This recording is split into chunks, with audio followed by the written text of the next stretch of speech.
আসসালামু আলাইকুম রহমতুল্লাহ। গোপালপুরের গোলাম রাব্বি ভাই আমাদের একটি সংবাদ পাঠিয়েছেন। আমি সংবাদটি এখন আপনাদের পাঠ করে শোনাচ্ছি। লালপুরে 5 জন মৎস্য ব্যবসায়ীকে জরিমানা।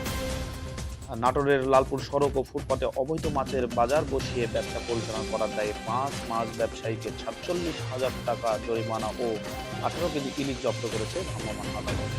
বুধবার 13 নভেম্বর বেলা 12টার দিকে লালপুর বাস স্ট্যান্ডে এ অভিযান পরিচালনা করেন উপজেলা নির্বাহী কর্মকর্তা ও নির্বাহী ম্যাজিস্ট্রেট মেহবুব হাসান। পরে জব্দকৃত মাছ স্থানীয় 2 এতিমখানায় দিয়ে দেওয়া হয়। এ সময় বাংলাদেশ সেনাবাহিনীর লালপুর উপজেলার দায়িত্বপ্রাপ্ত কর্মকর্তা অধিনায়ক আল মাসুদ উপস্থিত ছিলেন। এ বিষয়ে উপজেলা নির্বাহী অফিসার জনাব মেহেদী হাসান জানান, লালপুর বাজারের প্রবেশ মুখে ফুটপাতের ওপর মাছের বাজার বসিয়ে জনসাধারণ চলাচলে প্রতিবন্ধকতা তৈরি করা হয়েছিল।